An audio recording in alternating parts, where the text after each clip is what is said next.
Hey guys, so Ryan here with Learning Silver and Gold. I just wanted to show some new stuff I got today and just picked up at my local coin shop. And I didn't spend a ton or anything today, but I got a few things that are a little different. But this one's everyone's going to recognize that one of these buffaloes. So got an extra one of those. It was already in the case, so good, just a good generic silver 1 ounce there. And check out, I got a couple more bars. So I just recently started getting into these bars. Check out this little samurai dude. It's pretty cool. I thought that was really kind of unique. If I can get this to, I think that flash is on. Hang on, let me turn that off. There we go. All right, so yeah, look at that. It's pretty cool. 1 troy ounce, 999 fine silver. And the back's just kind of got these thing on the back, but it came in that case. So if I can find them already in a case, since I don't have any cases for the bars, I don't have any of these, or even any of the plastic flips really that fit. Then yeah, I just use that. So I have that one, and then here's another one that I got. That's kind of cool. Say silver bar, full troy out, and this came in the original, the plastic sleeve or whatever. And it's even got my home state, Oklahoma, on there and stuff. So, 999 silver. So again, that's a couple more bars to kind of keep adding to that. And then I ended up grabbing a little bit of fractional, just because they had it and it wasn't too bad a deal. I thought, it's although you got to kind of watch it because the prices do jump up. I think just this one here it's a $50 basically.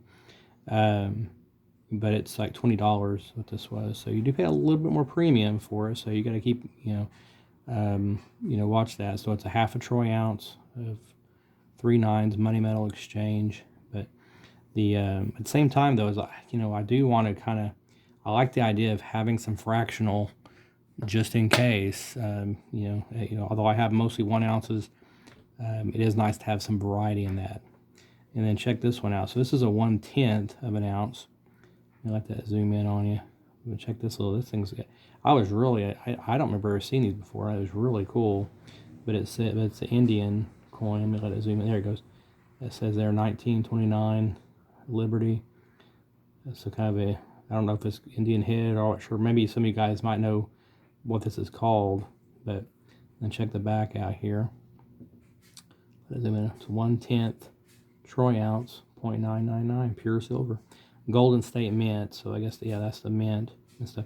And I've seen their website. I think I have it saved on my phone. I haven't bought anything online from Golden State Mint, but they've got some interesting products and some fairly competitive pricing for what I've seen on the website and stuff. So, so this one here, I ended up paying $4 for this little guy and stuff. So, but when you think about 1/10 of an ounce, you're probably looking around that 250 range, probably for today, a little more than that probably, but so there's definitely some premiums when you start getting smaller, so you got to keep that in mind.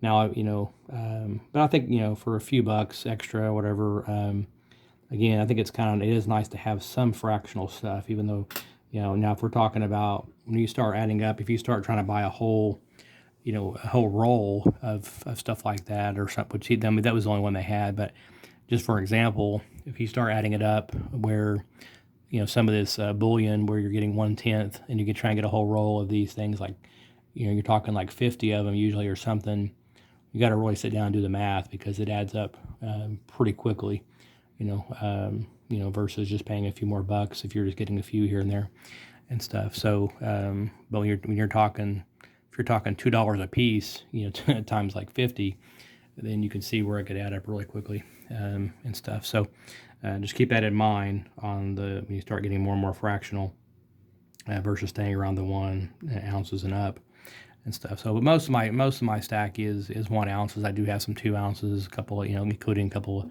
of the Queen's Bees, stuff like that are some premium coins in there. And then and I think what I'm probably going to do, I'm still planning on getting. I'm hoping to get my first gold coin this year. It's still high priority on my list.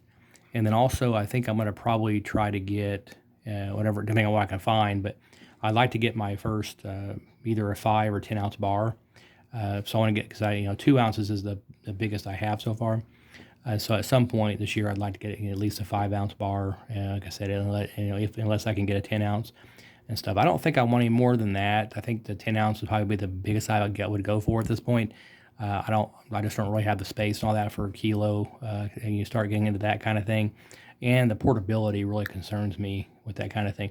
And then also on top of that, if the silver price did jump up to, if it did go parabolic at some point to where it's like 5,000 an ounce or something crazy down the road. I'm not saying it's going to happen anytime soon, but if that happened in 20, 30 years, then I think the kilo would be might be hard to get rid of as well. I think it's going to be really tricky to find someone's going to buy that unless you're going to melt off some or something like that, which I don't have the means to do that. But so just some of the things to think about there and stuff. Now, also I wanted to just kind of show a couple other things here. And this is just in terms of the overall prepping, and I've mentioned this before on another thing, but I also got some books that I picked up on.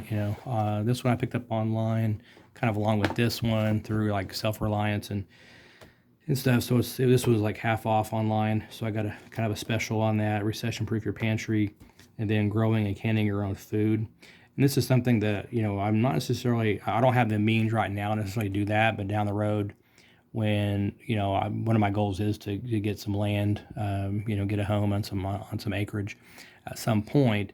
And so as I go through this, when I have the extra money, the ability to go ahead and invest in knowledge for that, then I'm going to go ahead and put some money towards this. And so you can call it prepping if you want or whatever, but it should be basically gaining in knowledge. And so these aren't something I'm going to sit here and just read, cover to cover.